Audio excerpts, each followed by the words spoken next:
Good morning students. बच्चों, आज हम आपकी व्याकरण की पुस्तक में से अनुच्छेद करेंगे जिसका नाम है साँच बराबर तप नहीं। तो हमारा अनुच्छेद कौन सा है जिसे हम आज पढ़ने जा रहे हैं? साँच बराबर तप नहीं। इसका अर्थ है कि साँच का अर्थ है साँच सच, कि सच के बराबर कोई तप नहीं, कि तप कोई तपस्या नहीं, सच के बराबर कुछ नहीं। कि अगर हम सच बोलते हैं तो यह एक बहुत बड़ी बात है, हमें हमेशा सच बोलना चाहिए। इसीलिए तो शुरू में ही जब हम छोटे बचपन में ही हमारे पेरेंट्स, हमारे टीचर्स, हमारे जो और भी सगे संबंधी वगैरह या हमारे रिश्तेदार सभी ये कहते कि हाँ बच्चों, हमेशा सदा सच बोलो। हाँ, महात्मा गांधी जी ने भी यही कहा है कि सदा सत्य बोलो, सत्य के बराबर तप नहीं। कि सच हमेशा बच्चों को, बड़ों को हमेशा सत्य बोलना चाहिए, कि सत्य ही महान है, सत्य ही एक बहुत गुण है व्यक्ति में, सत्य की बहुत बड़ी विशेषता है। तो चलिए बच्चों देखते हैं अनुच्छेद। सत्य का स्वरूप अत्यंत विस्तृत होता है। सत्य का स्वरूप अत्यंत विस्तृत होता है, कि जो सत्य है उसका जो रूप है बड़ा विशाल होता है। कि अगर हम सच बोलते हैं तो उसका जो वो कहीं ना कहीं अगर हम सत्य बोलते हैं, अगर हम हमेशा सत्य बोलते हैं तो वो बहुत बड़ी अच्छी बात होती है व्यक्ति में, सत्य बोलना, कि हमें हमेशा सत्य बोलना चाहिए। जब हम मन, वचन और कर्म से सच्चाई पर आधारित आचरण करते हैं तो यही सत्य का सच्चा स्वरूप होता है। कि जो हमारा मन, वचन और कर्म, कि हमारे जो हर काम, हमारे जो हम किसी को वायदा देते हैं, कि वचन अगर हम किसी को देते हैं तो वो सत्य है, हमारा मन में हमारी सच्चाई है, हमारा जो आचरण है वो हमेशा सत्य पर आधारित होना चाहिए। तो वे व्यक्ति एक महान व्यक्ति कहलाता है जो तो सदा सत्य बोलता है। और झूठ बोलने से, अगर हम झूठ बोल के हमें थोड़ी देर की खुशी तो ज़रूर प्राप्त होती है, और अगर हम सत्य बोलते हैं तो थोड़ा सा दुख भी होता है कई जगह पे, लेकिन जो सत्यवादी व्यक्ति है हमेशा उसकी ही की जीत होती है, और जो झूठ बोलता है वो अंत में पराजित, एक बार तो उसे ज़रूर खुशी मिलती है लेकिन वो अंत में पराजित ही हो जाता है। सत्य का आचरण करने वाला व्यक्ति चरित्रवान और महान होता है। यहाँ पे मैंने आपको पहले ही बताया कि जो सत्य का आचरण करता है, आचरण मीन्स जो सत्य का साथ देता है, सत्य जो उसके जिसके व्यवहार, उसका स्वभाव सत्य होता है, तो वह व्यक्ति हमेशा चरित्रवान, कि उसका जो करैक्टर है, उसका जो वह व्यक्ति चरित्रवान के अच्छे करैक्टर वाला, अच्छे चरित्र वाला व्यक्ति कहलाता है, महान कहलाता है। आगे देखिए, वह अपने आचरण से वंदनीय और पूजनीय बन जाता है। कि जो उसका आचरण है, आचरण में उसका स्वभाव, उसका चरित्र वंदनीय है। वंदनीय का अर्थ है कि पूजा करने योग्य है, वंदना करने योग्य है, और पूजनीय है कि उसका जो आचरण है पूजा करने के योग्य बन जाता है। कि अगर एक व्यक्ति अगर हमेशा सत्य बोलता है तो लोगों को पता चल जाता है कि ये व्यक्ति हमेशा सदा सत्य बोलता है, सदैव सच बोलता है, तो लोग उसकी पूजा करते हैं। लोग कहीं ना कहीं लोगों को एक दिन विश्वास हो ही जाता है कि यह व्यक्ति वाक्य में ही, सच में ही सत्यवादी है।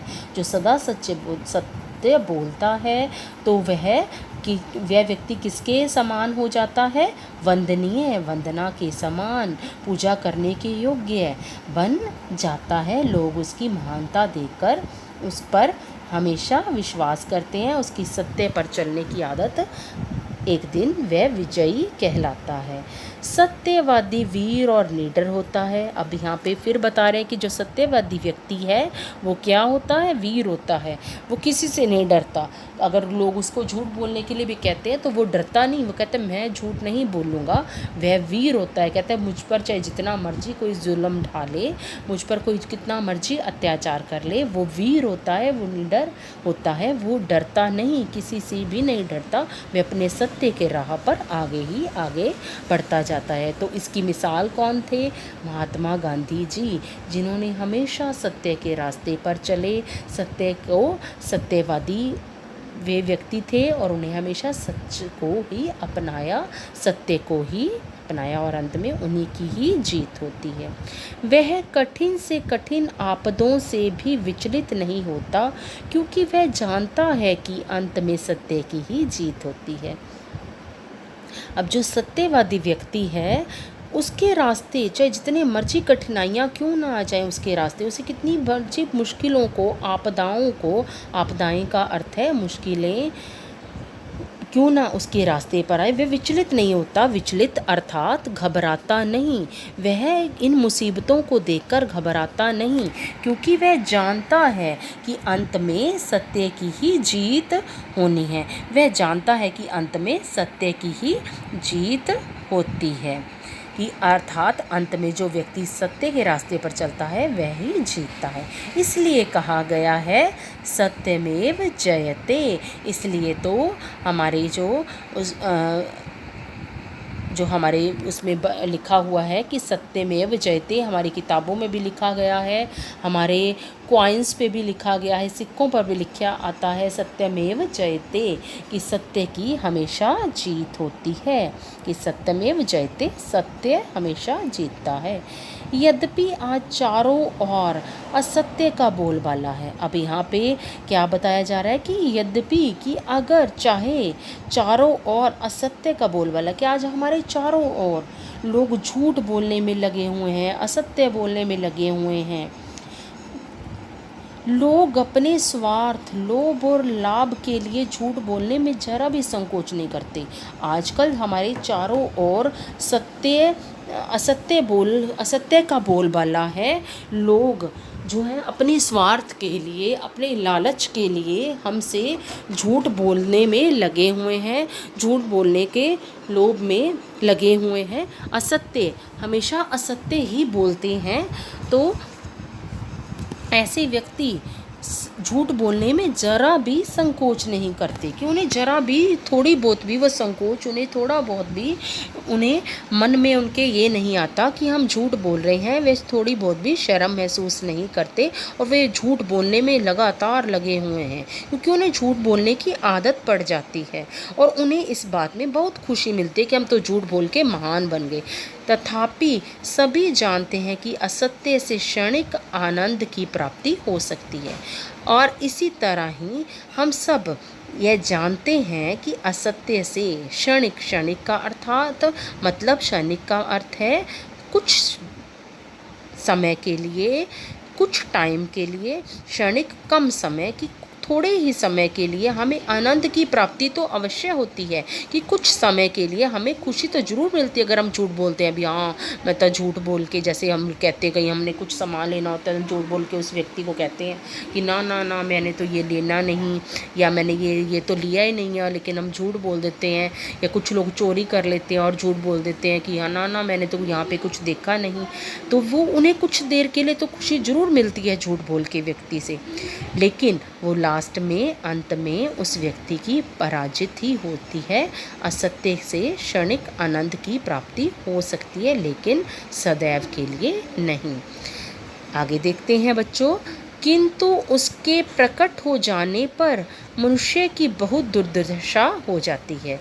अब यहाँ पे क्या कह रहे हैं कि अगर हमारा झूठ पकड़ा जाए, प्रकट मीन सामने आ जाए, अगर उस व्यक्ति का, जो व्यक्ति झूठ बोलता है, सदैव झूठ बोलता है, तो उसका अगर जो झूठ है हमारे सामने पेश हो जाता है, हमारे सामने आ जाता है, तो उस व्यक्ति की क्या हालत होती है, उस मनुष्य की, उसका दुर्दशा, उसकी बुरी हालत हो जाती है। कि जो झूठ बोलता है, हमेशा झूठ के रास्ते पे चलता है, जिसे लगता है कि झूठ बोलने से उसे खुशी मिलती है, तो उसका अगर झूठ हमारे सामने आ जाता है, दूसरे व्यक्ति के सामने आ जाए, तो उसकी हालत कैसे होती है, उसकी दुर्दशा हो जाती है, उसकी बुरी हालत हो जाती है। सत्यवादिता एक घोर तपस्या है। अब यहाँ पे क्या बता रहे हैं कि सत्यवादिता, अगर हम सत्य के रास्ते पर चलते हैं तो ये क्या है, घोर तपस्या है कि सत्य बोलना हर व्यक्ति के लिए आसान नहीं। कुछ व्यक्ति कुछ समय के लिए ही सत्य बोल सकते हैं, लेकिन आजकल जो लोग हैं वो ज़्यादातर झूठ का ही, हर बात में झूठ का ही सहारा लेते हैं। कोई एक ही ऐसा व्यक्ति होता है जो हमेशा सदैव सत्य बोलता है, सत्य के रास्ते पर चलता है। सत्यवादी बनना एक घोर तपस्या के समान है कि जैसे एक तपस्या करनी होती है, तपस्या बहुत मुश्किल से होती है, तो वैसे ही सत्य बोलना भी बहुत मुश्किल है मनुष्य के लिए, कि आजकल ज़्यादातर लोग हर बात में झूठ को अपनाते हैं, कि झूठ बोलते रहते हैं। इस पर आचरण करना तलवार की धार पर चलने के समान है। अब यहाँ पे क्या बताया जा रहा है कि अगर हम सत्य बोलते हैं तो ऐसे है कि जैसे हम तलवार की धार पर चलने के समान है, कि हम तलवार के ऊपर चल रहे हैं। और अगर हम तलवार के ऊपर चलते हैं तो वो क्या होता है, तो हमें हमारे में से रक्त ही बाहर आता है, कि सत्य बोलना तलवार की धार के समान है, कि इतना मुश्किल है सत्य बोलना। इसीलिए तो ज़्यादातर व्यक्ति सत्य नहीं बोलते, वो झूठ ही बोलते रहते हैं। लेकिन अंत में सत्यवादी व्यक्ति की ही जीत होती है। भारतीय संस्कृति के आदर्श सत्यमेव शिवम सुंदरम में भी सत्य को ही पहला स्थान दिया गया है। हमारी भारतीय संस्कृति में भी हमारी संस्कृति का आदर्श क्या माना गया है, हमारी भारतीय संस्कृति क्या कह रही है कि सत्यम शिवम सुंदरम, कि सत्य ही सबसे सुंदर है, सत्य ही सुंदर है। में भी सत्य को ही, सत्यमेव शिवम सुंदरम में ही सत्य को क्या स्थान दिया गया है, पहला स्थान दिया गया है, कि सत्य पहले नंबर पर ही है, सबसे पहला स्थान सच का ही है, कि सच महान है, सच जो है एक आदर्श है। अगर हम सत्य बोलते हैं तो हम एक ना एक दिन अवश्य ही, इतनी कठिनाइयों के बावजूद भी हम सत्य बोलेंगे तो हम हमेशा एक ना एक दिन हम अवश्य विजय प्राप्त करेंगे, जीत प्राप्त कर लेंगे। हमें प्रयास करना चाहिए कि सत्य बोलने की आदत डालें और असत्य से बचें। हमें अब यहाँ पे क्या बताया जा रहा है कि हमें कोशिश करनी चाहिए। प्रयास का अर्थ है कि हमें कोशिश करनी चाहिए कि हम सत्य बोलें, हम सच का रास्ता अपनाएं, सत्य बोलने की आदत डालें और असत्य से बचें और झूठ से बचें, कि हमें झूठ से बचना चाहिए, कि हमें कोशिश तो करनी चाहिए कि हम सत्य बोलें, कि हमें झूठ की कोई ऐसी बात ही ना करनी पड़े कि हमें झूठ बोलना पड़े, कि हम कोशिश ये करें कि हम सत्य बोल दें। इसमें क्या होगा, कुछ नहीं, थोड़े देर के लिए तो अगले को दुख पहुंच जाएगा, लेकिन कम से कम हम अगर सत्य बोलते हैं तो हमारे मन में तो शांति आएगी कि हमने सत्य बोला है, झूठ नहीं। लेकिन अगर हम कई बार हम झूठ बोल देते हैं तो हमारे अंदर से हमारा मन हमें कोसता है, हमें अंदर से हमें पता होता है कि हम ये झूठ बोल रहे हैं, लेकिन उस झूठ को छुपाने के लिए हम और कितने झूठ से झूठ पर झूठ बोलते रहते हैं। तो इससे क्या है कि हम एक ना एक दिन इस झूठ से बचते नहीं, अंत में सच सामने आने पर हमारी हालत बुरी हो जाती है। अगर हम सत्य बोलेंगे तो हम उस समय दूसरे व्यक्ति को कड़वा अवश्य लगेगा कि तुमने ये बात सच्ची कड़वी कह दी, या सत्य क्यों कहा, या तो हम वो, लेकिन हमारे जो मन के अंदर जो हमारे जो विचार हैं, मन में जो हमारी स्थिति है वो ठीक रहेगी और उसमें हमें ये महसूस होगा कि हमने सत्य ही बोला है, चाहे सामने वाले व्यक्ति को अच्छा लगे या ना लगे। सत्य के राह पर चलो, सत्य ही अपनाओ। कबीरदास जी ने सच ही कहा है। अब यहाँ पे कबीरदास जी के बारे में बता रहे हैं कि कबीरदास ने सच कहा है, सांच बराबर तप नहीं, झूठ बराबर पाप, कि सच के बराबर कोई तपस्या नहीं, कि अगर हम सच बोलते हैं तो एक तपस्या के समान है।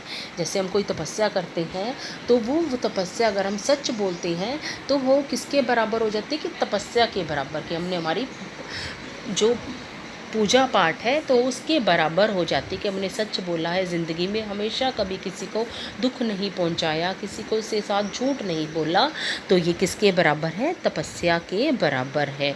और झूठ किसके बराबर है? पाप की। झूठ क्या है? पाप है। लेकिन लोग ये समझते नहीं हैं, हर बात में झूठ पर झूठ बोलते ही जा रहे हैं और झूठ का दायरा इतना बड़ा हो जाता है कि वह झूठ इसी दायरे में ही वह व्यक्ति लिपट कर रह जाता है। वह इससे बाहर भी आने की कोशिश करे, वह निकल नहीं पाता। फिर वह झूठ से झूठ, झूठ पर झूठ, झूठ से झूठ बोलता ही रहता है। तो इस प्रकार व्यक्ति झूठ में ही, अपने ही एक छोटे से बोले हुए झूठ में उलझता ही रहता है। तो इस ऐसे बच्चों, आज हमें इस अनुच्छेद को पढ़ के हमें यह ज्ञान हुआ है कि हमें कोशिश करनी चाहिए कि हम सत्य बोलें, सदैव सच का साथ दें। सत्य बोलने वाला व्यक्ति कभी ज़िंदगी में पराजित नहीं होता, वह कभी, उस व्यक्ति की कभी हार नहीं होती। वह बहुत सी मुश्किलों का सामना करता हुआ भी एक दिन विजय प्राप्त कर लेता है, आगे पहुंच जाता है। एक बार फिर मैं बच्चे एक बार फिर पढ़ती हूँ, आप ध्यान से सुनिएगा। सत्य का स्वरूप अत्यंत विस्तृत होता है। जब हम मन, वचन और कर्म से सच्चाई पर आधारित आचरण करते हैं तो यही सत्य का सच्चा स्वरूप होता है। सत्य का आचरण करने वाला व्यक्ति चरित्रवान और महान होता है। वह अपने आचरण से वंदनीय और पूजनीय बन जाता है। सत्यवादी व्यक्ति वीर और निडर होता है। वह कठिन से कठिन आपदाओं से भी विचलित नहीं होता, क्योंकि वह जानता है कि अंत में सत्य की ही जीत होती है। इसलिए कहा गया है सत्यमेव जयते। हमारे जो राष्ट्रीय ध्वज पर भी यही लिखा हुआ है, सत्यमेव जयते, कि सत्य की हमेशा जीत होती है। यद्यपि आज चारों ओर असत्य का बोलबाला है, लोग अपने स्वार्थ, लोभ और लाभ के लिए, अपने फ़ायदे के लिए, स्वार्थ के लिए, लालच के लिए झूठ न बोलने में ज़रा भी संकोच नहीं करते। तथापि सभी जानते हैं, उसी प्रकार लोग सब भी जानते हैं कि सत्य से क्षणिक आनंद की प्राप्ति होती है, कि कुछ ही समय के लिए आनंद की प्राप्ति हो सकती है, किंतु उसके प्रकट हो जाने पर मनुष्य की बहुत दुर्दशा हो जाती है। कि अगर वह प्रकट होता है हमारे सामने, वह झूठ सामने आ जाता है, तो मनुष्य की, जो झूठ बोल रहा है उस मनुष्य की हालत बुरी हो जाती है। सत्यवादिता एक घोर तपस्या है। इस पर आचरण करना तलवार की धार पर चलने के समान है। जो सत्यवादी व्यक्ति है, वह अगर सत्य बोलता है तो वह किसके बराबर है? एक तलवार की धार के समान, धार पर चलने के समान है। कि वह, ऐसे लगता है जो सदा सत्य बोलता है कि वह व्यक्ति तलवार की धार पर चल रहा है। भारतीय संस्कृति के आदर्श। सत्यमेव शिवम, सत्यमेव शिवम सुंदरम, सत्यमम शिवम सुंदरम में भी सत्य को ही पहला स्थान दिया गया है। कि सत्य ही पहले नंबर पर है, पहले स्थान पर है, कि सत्य की हमेशा सदैव जीत होती है। हमें प्रयास करना चाहिए कि सत्य बोलने की आदत डालें और असत्य से बचें। कबीर जी ने सच ही कहा है, सांच बराबर तप नहीं, झूठ बराबर पाप। कि सत्य के बराबर कोई तपस्या नहीं और झूठ के बराबर कोई पाप नहीं। महात्मा गांधी जी भी सदैव इसी रास्ते पर चलते गए और उन्होंने बहुत सी कठिनाइयों का सामना करते हुए भी सत्यवादी बनकर हमारे देश को आज़ाद करवाया, अंग्रेज़ों से हमें मुक्त करवाया और सदैव सत्य के रास्ते पर चले। तो बच्चों, इस अनुच्छेद से हमें यह शिक्षा मिलती है कि हमें हमेशा सत्य बोलना चाहिए।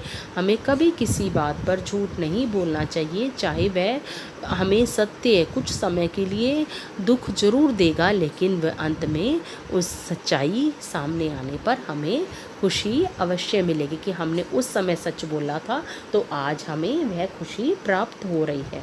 तो अगर हम झूठ बोल बोलते हैं तो वो झूठ कुछ समय के लिए छिप तो जाएगा, लेकिन वह सच सामने आने पर हमें तब उस समय बहुत दुख होगा और मनुष्य की हालत बुरी होगी। धन्यवाद बच्चों, आपने इस अनुच्छेद को अच्छे तरह से पढ़ना है, इसको पढ़कर याद करना है और इसका अभ्यास करना है। धन्यवाद।